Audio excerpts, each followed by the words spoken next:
Morning friends. हम बात कर रहे थे लास्ट लेक्चर में प्लाज्मा आर्क वेल्डिंग की और हमने बात की थी शील्डिंग गैसेस की कि कैसे शील्डिंग गैसेस यूजफुल हैं,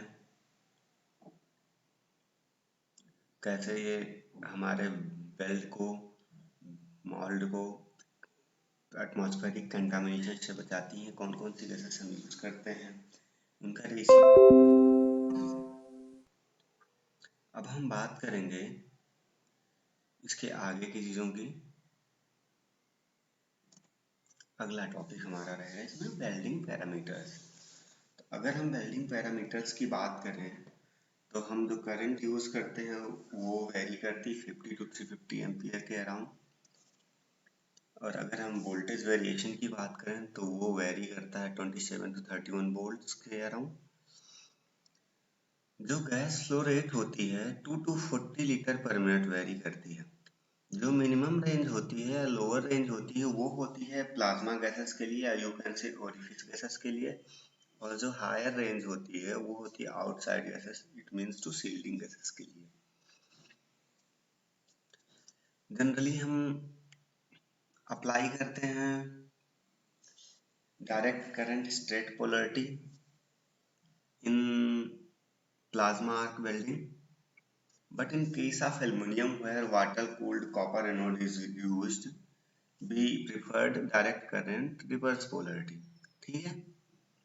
अगर हम टेम्परेचर की बात करें कि टेक्सजेट का टेम्परेचर कितना होता है तो it is around 50,000 degree Fahrenheit, we can say in terms of degree centigrade is 28,000 degree centigrade. हाँ, अगर हम बात करें करंट और गैस के कंट्रोल को तो जो कीज होती हैं उनको हम प्रॉपरली बंद करके, अगर हम टर्मिन प्रॉपरली बंद करके उनके स्ट्रक्चर्स को देख के तो वो से हम कंट्रोल कर सकते हैं आसानी से।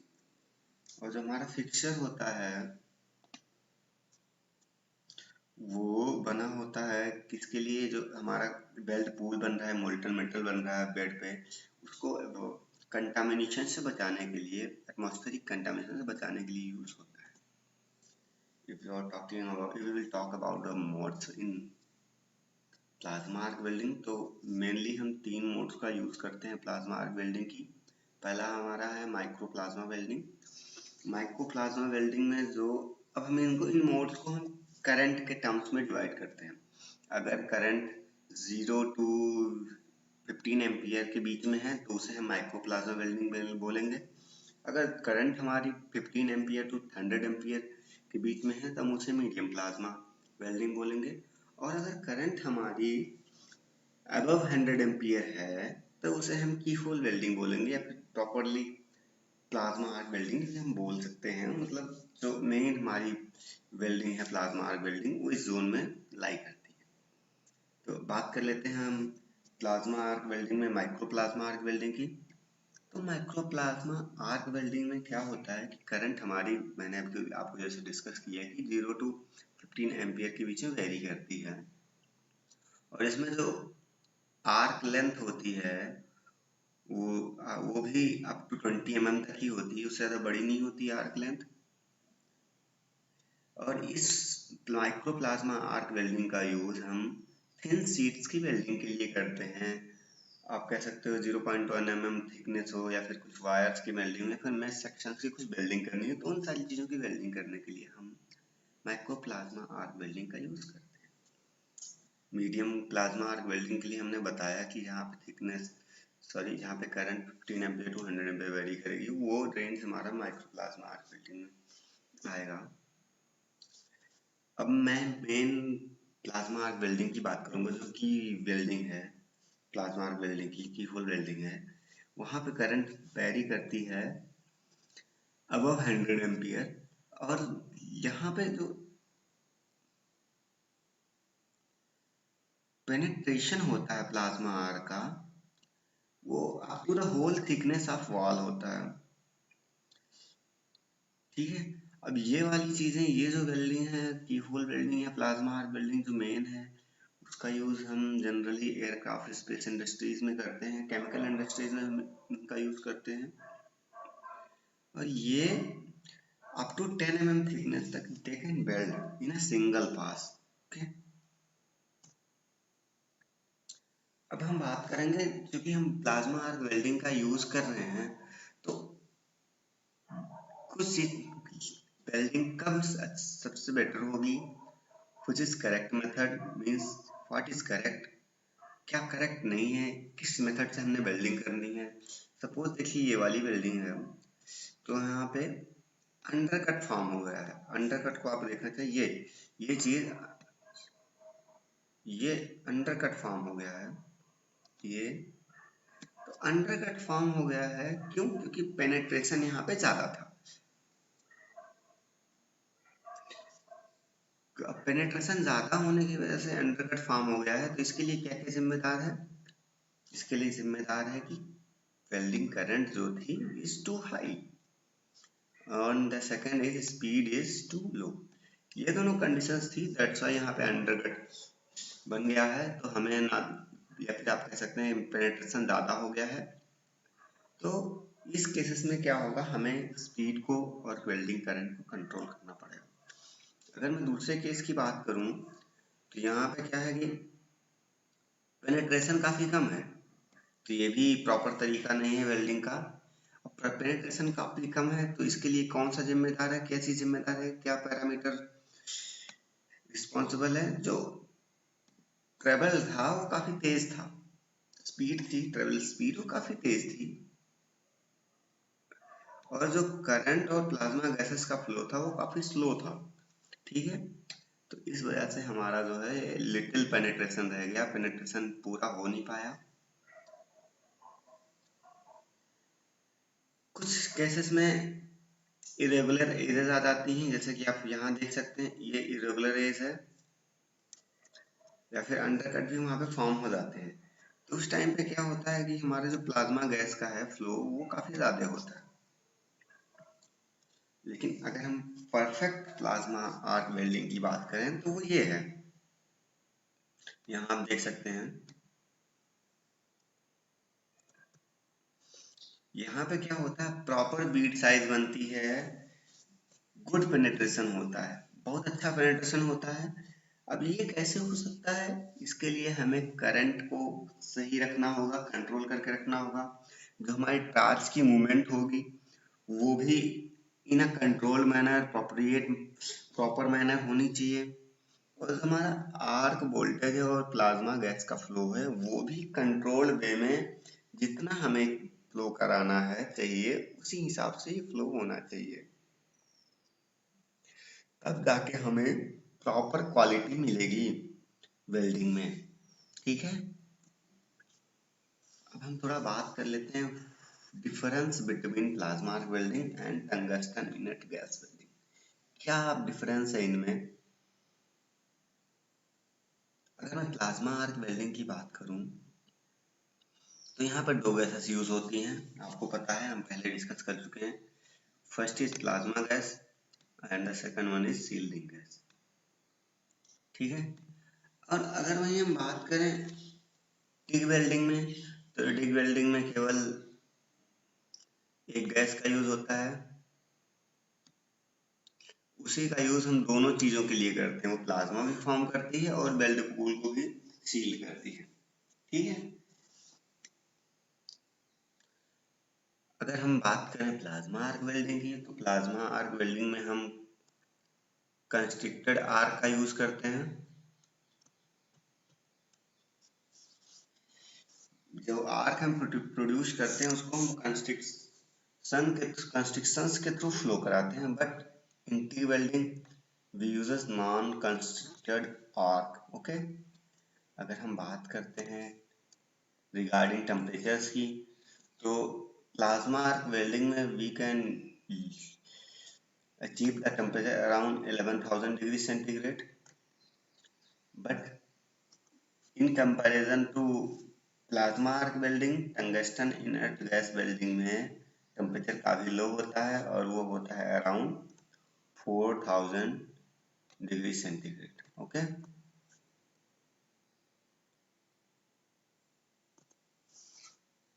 अगर बात करें हम प्लाज्मा आर्क वेल्डिंग में, तो प्लाज्मा आर्क वेल्डिंग में डीप पेनिट्रेशन किया जा सकता है। बट अगर बात करें हम टिक वेल्डिंग में, तो वहाँ पे जो पेनिट्रेशन होता है वो उतना डीप नहीं होता।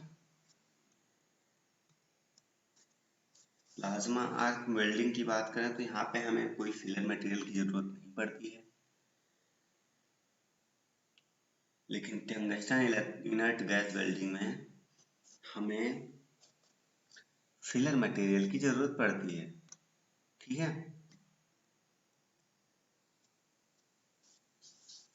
प्लाज्मा आर्क वेल्डिंग में मेटल डिपोजिशन रेट काफी हाई होता है, लेकिन टंगस्टन इनर्ट गैस वेल्डिंग में प्लाज्मा आर्क वेल्डिंग की तुलना में, कंपैरिजन में, मेटल डिपोजिशन रेट स्लो होता है या फिर कम होता है, काफी कम होता है। प्लाज्मा आर्क वेल्डिंग में जो इनर गैस का कंजप्शन है वो काफी हाई है,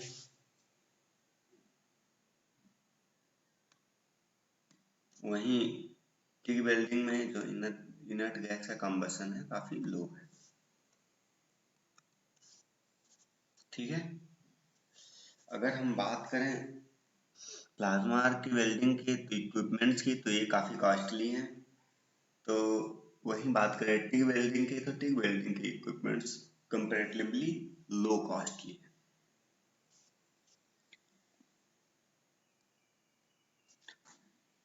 अगर बात करें प्लाज्मा आर्क वेल्डिंग में, तो cutting of hard and brittle material is possible, but on other hand if we will talk about the TIG welding, तो हार्ड और ब्रिटल मटेरियल की कटिंग टिक वेल्डिंग में पॉसिबल नहीं है। ये हमारे कुछ कंट्रोल सिस्टम्स हैं, जैसे हम प्लाज्मा गैस की सप्लाई कैसी कर रहे हैं, प्लाज्मा वेल्डिंग में पावर सप्लाई कर रहे हैं, वो वहाँ से हम कौन सी चीज़ों को कंट्रोल कर सकते हैं, वेल्डिंग टास्क में कंट्रोल कर सकते हैं, पाइप वेल्डिंग प्लेटफॉर्म, इन सारी चीज़ों से हम चीज़ों को कंट्रोल कर सकते हैं। What are the advantages? क्या क्या एडवांटेजेस हैं प्लाज्मा वेल्डिंग के? तो अभी हमने बात की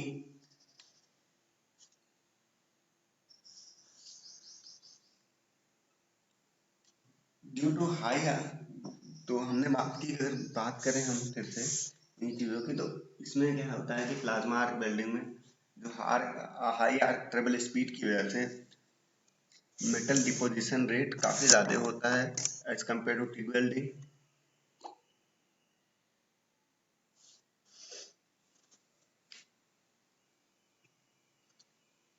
अगर हमें हाई वेल्डिंग रेट पे वेल्डिंग करनी है एक यूनिफॉर्म पेनिट्रेशन पे, तो वो चीज़ें भी यहाँ पे प्लाज्मा आर्क वेल्डिंग में पॉसिबल है। In plasma arc welding, we can achieve high stability of arc and excellent weld quality.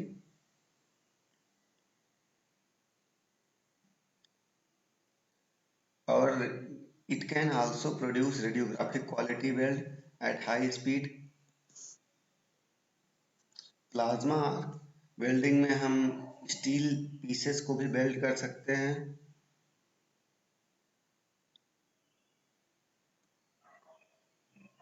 It can be automatic or semi-automatic also. Plasma arc welding जो हमारी है, ये काफ़ी फास्ट प्रोसेस है और clean process है, दिक्कतें नहीं आती इसमें ज़्यादा। प्लाज्मा आर्क वेल्डिंग में बहुत हाई ऑपरेटर स्किल की ज़रूरत नहीं पड़ती है, बिकॉज यहाँ पे गुड आर्क टॉलरेंस रहता है। ठीक है।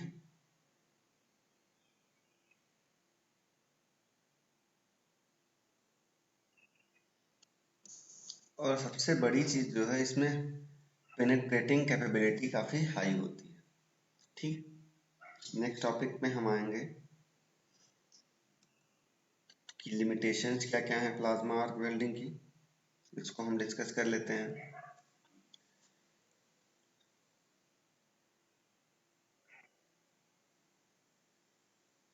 क्योंकि प्लाज्मा आर्क वेल्डिंग में इंफ्रारेड और अल्ट्रावायलेट रेडिएशंस निकलती हैं, तो इसलिए हमें स्पेशल प्रोटेक्शन की ज़रूरत पड़ती है, इन्वायरमेंट में ये ओपनली ना डिफ्यूज हो पाए। इसके लिए जो इनर्ट गैसेस हैं उनका कंजम्पशन काफ़ी हाई होता है प्लाज्मा आर्क वेल्डिंग में। जो हाई इलेक्ट्रिकल पावर इक्विपमेंट की ज़रूरत पड़ती है।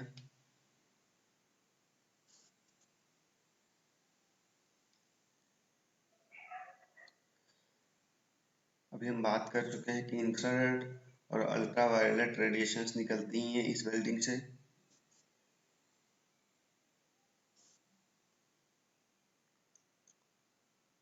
काफ़ी नॉइजी प्रोसेस है ये।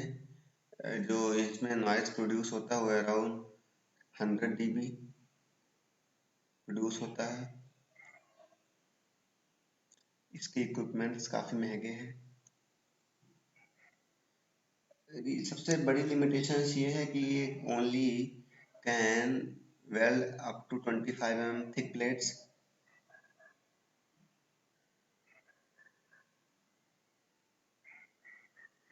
हीट ट्रांसपोर्ट जो हीट अफेक्टेड जोन होता है इसमें काफ़ी ज़्यादा ड्यू टू हाई टेम्परेचर, और इलेक्ट्रिकल हैजार्ड के भी चांसेस काफ़ी ज़्यादा होते हैं।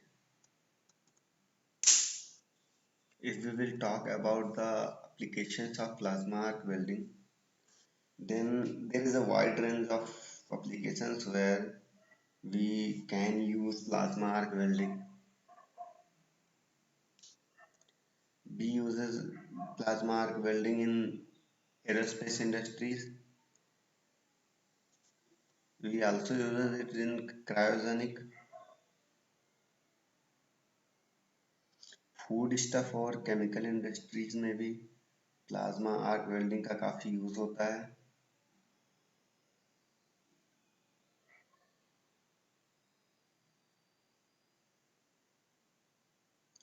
अगर हमें मशीन और प्लांट के कंस्ट्रक्शंस करने हैं तो उस टाइम पे स्ट्रक्चर बनाने के लिए भी हम प्लाज्मा आर्क वेल्डिंग का यूज़ करते हैं। ऑटोमोबाइल्स और रेलवे इंडस्ट्रीज में हम काफ़ी तेज़ी से मतलब काफ़ी फ्रीक्वेंटली हम प्लाज्मा आर्क वेल्डिंग का यूज़ करते हैं। शिप कंस्ट्रक्शन में भी प्लाज्मा आर्क वेल्डिंग का यूज़ फ्रीक्वेंटली होता है। टैंक इक्विपमेंट और पाइपलाइन कंस्ट्रक्शन में भी प्लाज्मा आर्क वेल्डिंग का यूज़ होता है। तो बहुत सारी जगह हैं जहाँ पे प्लाज्मा आर्क वेल्डिंग का यूज़ होता है।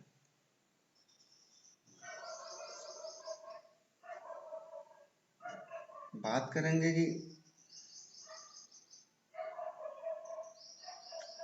प्लाज्मा आर्क वेल्डिंग के हेल्प से कौन कौन से वेल्डेबल मेटल से इनकी वेल्डिंग हो जाती है।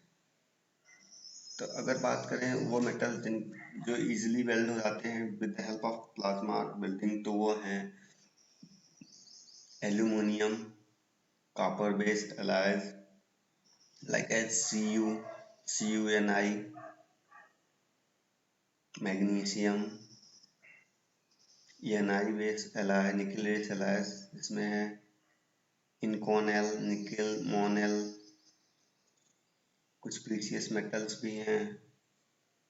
स्टील्स में low carbon steel, low alloy steel, stainless steel, tool steel, titanium जिसकी थिकनेस अप टू 8 mm हो, उसकी भी वेल्डिंग हम प्लाज्मा आर्क वेल्डिंग की हेल्प से इजीली कर सकते हैं।